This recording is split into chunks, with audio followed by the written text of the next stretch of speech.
What if we just like left the country? Ha, just kidding, unless.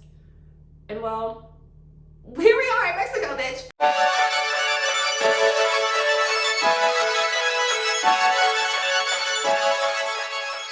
How did we get here? I asked myself that. A few months ago, I did not think I would be in Mexico, but here I am.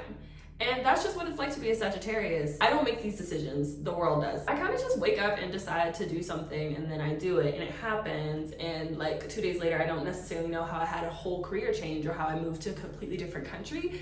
That's just my life. To introduce myself, my name is Jada. I am a model, I DJ, I do influencing, PR, writing, all of the above. A month ago, I was living in New York in Brooklyn. I literally just moved into my apartment in November. I was living in New York for a year, and then like 2 months before my lease was supposed to be up, I was going to renew it. I was living with one of my best friends, and our landlord is crazy. We just had problems with her the entire time. If you live in New York, you know that New York landlords are the actual devil. Essentially, she told us that she was not going to renew our lease. Of course, we're like, that's crazy. Long story short, I had like a month to find somewhere else to live. I was in a fairly new relationship with my current partner. If you are a lesbian, you know how we move. You know how it is. Like, within a month of us talking, they were like, what if we moved in together? You whole lesbian. You could be talking for a day and then you're living together. That's just how it is. But I very much was always like, that's not me. I need to think very logically, even though like I really like this person. I don't need to be making decisions like that. That's kind of insane. So even though we had been dating for, I think at that point, like 5 months, because I cared about the relationship so much, I felt like it would be best if we still had our own spaces, and then later on got a place together. When I say so much went wrong in this process, I found someone who was also looking for a place, but that fell through at the last minute. I didn't have anywhere to live for a month. I ended up temporarily moving in with my partner, which I said I wasn't gonna do, but it just made the most sense. I wanted to be with him, and it was just for a month. So I was like, yeah, whatever, let's try it. I stayed there for a month. At this point, I was not out to my family. I actually still am not. So this is gonna kind of be like a coming out video too, to whoever in my family sees this. The only person that knows is my mom. So, whew, there's a lot there. So my partner introduced me to one of their friends who was also looking for a place, which was perfect. So we were looking for places together. It was really tough for me to find somewhere that was doable for me. It got to a point where I didn't think we were gonna find anything. Me and my partner were just like, well, they lived in New York their entire lives. They have a remote job, and they really have just like been feeling really stuck in New York, which I completely understand. And neither of us like being there in the winter. I absolutely despise it. When I say that last New York winter almost took me off of this earth, I'm not even joking. I got into a car accident early on this year, and it literally like left me with a back injury. I have like a back brace that I wear. That's a whole nother thing. There's so much that has happened to me. There's so much that goes on in my life, and that's why I'm like, I need to talk to somebody about this. Not a therapist. I don't have a therapist right now, so I'm gonna talk to y'all. And you're just gonna have to help me out in the comments. When it got to a point where I was like, I don't even know if I'm gonna be able to get a place this month, we were just like, well, what if we just left? What if we left? We could go literally anywhere in the world that we want to, but we want to go somewhere warm. And I was really excited for it, but then I did end up finding a place, and I didn't want to back out of it because, like, you know, I had been looking for an entire month with my soon-to-be roommate. I just didn't want to bail, and also I did feel like it would be good for me to just like have a home base. So I made the decision to sign this lease, but I still just felt like I needed to get away from the city. This is what is crazy, and this is what I say that like I full-heartedly believe in manifestation and just speaking things into existence. I say that like everything lined up for me. My idea was like, what if I just sublet my place for a few months, and in that case I wouldn't have to pay rent anymore. That is my main expense. I'm not broke. Okay, never broke. I'm pre-rich, all right? I'm in the rags chapter of my rags to riches story. Right? I was like, if I'm not paying for rent, like, I'll be good. If I sell in my apartment for a few months, like, I could just come back in the spring. I had to, one, make sure that my roommate was okay with it. Two, find somebody to move into my apartment and take over my rent, and make sure that I don't get kicked off of this lease. I was just like, damn, I don't know if I'm gonna be able to do this in enough time because my partner wanted to leave in December. I had 3 weeks, a hope and a dream. And somehow it just all worked out for me. It aligned so crazy. And when I say, you just gotta say it. You just gotta say it, and it's there, and it's there for you. Whatever you want, you ask for it, and boom, you got it. I just moved into my apartment. Barely took my clothes out of my cases, out of my boxes. I sit down with my roommate, and I'm just like, oh girl, like, you know, if I just wanted to be gone for like a month or 2 or 3, would you be comfortable with somebody else staying here? Like if I sublet it? She was like, girl, yeah. Mind you, the best roommate. She's so chill. Mahi, love you, girl. She was like, yeah, absolutely. I don't care. That's fine. Bet. I make a flyer, I put it on my story, I ask all my friends to post about it, whatever. And I was like, I don't know if it's gonna bite, if anyone's gonna say anything. Y'all, I got probably like 20 responses, like a few from my own mutuals, but a lot were from my friends who reposted, like their mutuals, their friends. If you ever are considering this, check your lease, because if it doesn't explicitly say like you cannot lease it, you are allowed to, like you can. You do technically still need permission, because that can be something that they can like evict you for. I sent them an email. I kind of lied. I was like, I have to move for work. I'm gonna be gone for 3 months. I have a friend who could stay in the apartment. Like, you know, they're reliable. Mind you, I didn't know who would be taking over this room. If anyone is ever curious about how to approach the situation, I can send you a draft of what I wrote. I sent it to them and they literally like the same day were like, yeah, sure. Bro, door after door was just being opened. It was like, yes, yes, yes. I've never just got such a resounding yes from the universe before. It just really put a lot of confidence in me that this was the right decision, even though I had no idea how I was gonna be making money, how I was gonna be able to like pay for anything. No clue. My roommate said yes, management said yes, and then I ended up finding somebody to take over the room. It was like a friend of a friend. It was just done like that. My partner, they have a really good job. It's remote. They didn't have to worry about like work or finances, but they had fully signed a whole nother lease. They still had like 8 more months in their contract, but they just up and left. Something that like just made this possible. A month or 2 before we left, they were in court with their current management, like their landlord. We could both sit down and have a little video about just how terrible landlords in New York are. Because their landlord was so terrible, they actually ended up losing all of their properties, and a new management company took over the building. And so my roommate was like, well, I'm just gonna stop paying rent because what is going on? We both put all of our stuff into storage and we just left. And we've been gone for like almost a month now, and their management has not said anything to them. So I don't know, y'all. If y'all want to leave your apartment, just leave. Just leave. That's my advice. Leave. Find someone to sublet. Like, you are not tied to a place, especially not in New York. Like, get out of there. Everything worked out so perfectly. It was just like we were trying to do all this planning last minute because I didn't know what dates I was going to be able to leave yet. It was around Christmas, like the holidays too, and like my birthday was in December. It was just so much going on, and I was just trying to figure it all out. So we ended up like looking for flights and like figuring out flights really last minute and our stays, and it just ended up being that like trying to get to Mexico in December, it's like the busiest time of the year, so flights were super expensive. So we made the decision to not go to Mexico immediately, but I had already signed over my lease, so I had to be gone by January 31st. So we were like, okay, what if we went somewhere on the West Coast first? My uncle lived in Arizona, and so we were like, well, what if we just stay with him? What if we do a few days in LA? The flights from LA to Mexico City are cheaper. Let's do that. Plan to go to LA from Arizona, and then from LA to Mexico. 2 days before we were supposed to leave for Arizona, my friend reaches out and she's like, oh, like you guys are gonna be in LA, you can stay at my place, I'm gonna be gone.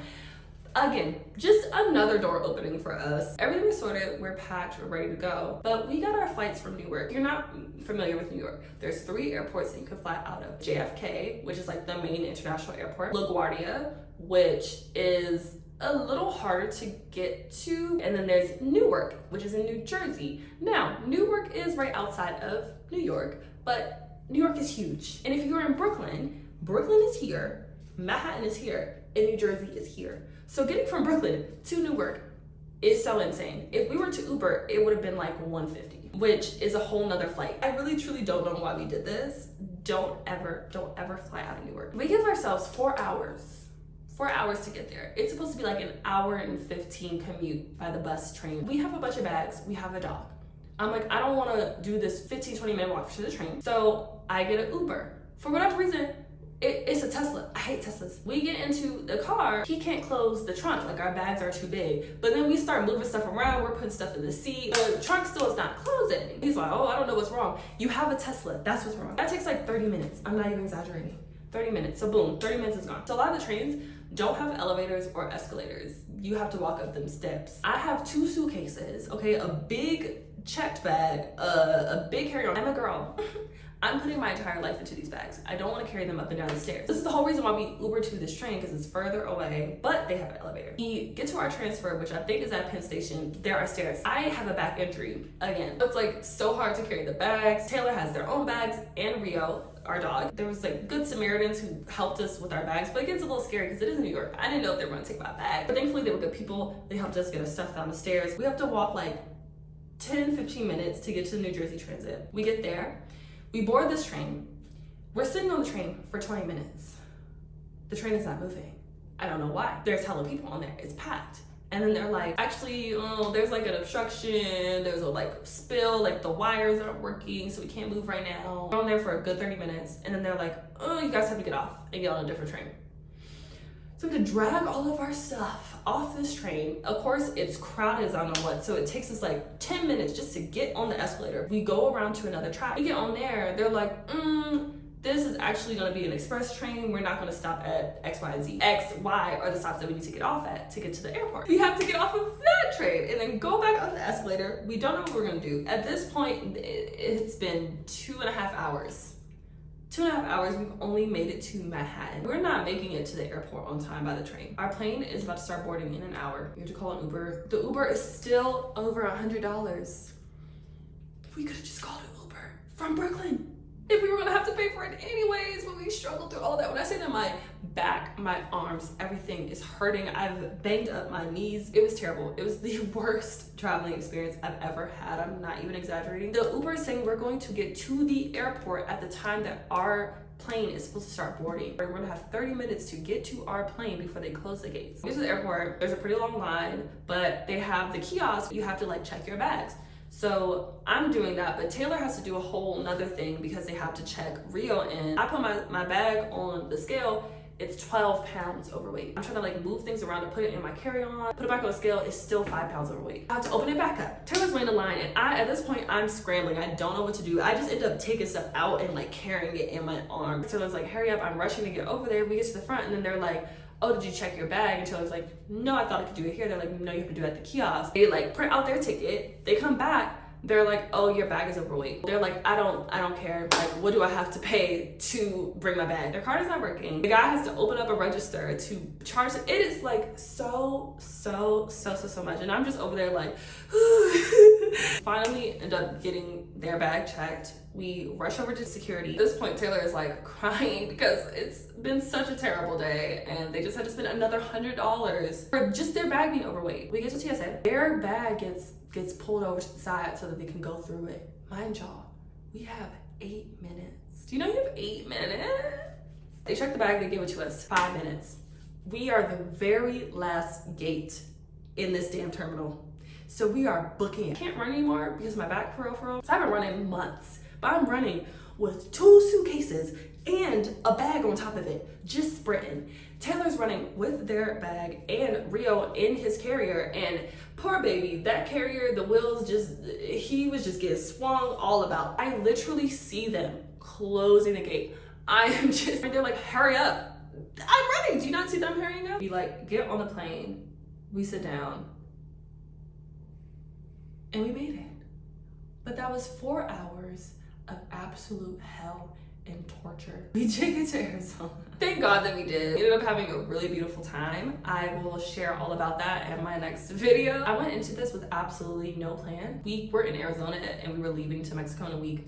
Didn't have an Airbnb or hotel or anything. We did Arizona, we did LA. We got there the day that the fire started, which again, you will see all of that. We ended up having to evacuate and come to Mexico earlier than we were planning. So it's been a little chaotic, but it's also been really beautiful. I am able to have this experience with somebody that I love. I can do a video kind of just talking about our relationship if they're comfortable with that. This year's been really big for me. I've just been going through like so many changes, and now I'm living in another country. So much happened this year. I didn't see myself like, 1, falling in love, 2, going through a pretty traumatic injury and having to deal with like chronic pain, which I will talk to you guys about more. I've literally had like 3 career changes in this year. Just a lot of unexpected changes, and I've just had to deal with it. I don't know what I'm doing, and I think that that's okay. I think that I am someone that is constantly going to be changing. This is a new venture for me, like vlogging and sharing my life on YouTube, and it's something that I've always wanted to do, but I've never really felt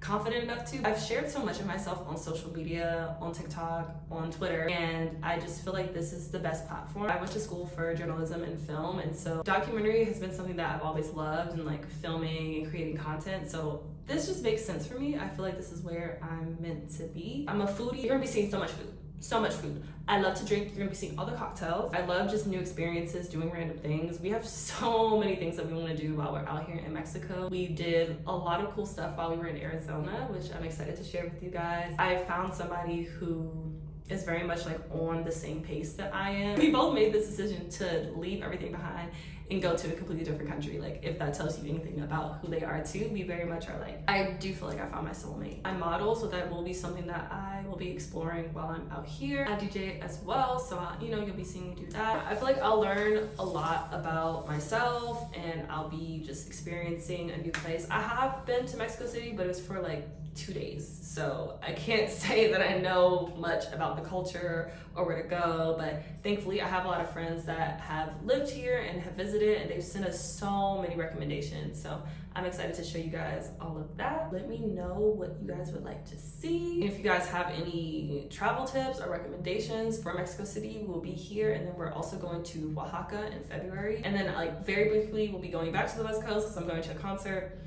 That's besides the point. If you would like to see what happens, again, there was so much chaos before we got here. If you want to see how this all goes down, how this plays out, subscribe, join me. Next week, I will start my first official vlog. You will see our experience in Arizona. It'll be 2 parts. Arizona and LA are gonna be one thing because we were only in LA for 2 days. We did a lot of fun things in Arizona, Grand Canyon, hiking, Sedona, and it also was New Year's, so we had like our little New Year's tradition and some things that we did that was really fun. So you can check all of that out next week. Again, subscribe so you can keep up with what we're doing. So much random stuff happens to me, so I have no idea how these next few months are gonna play out this entire year. So I'm glad that I get to share it with somebody because no one even believes me. I will see you guys next week.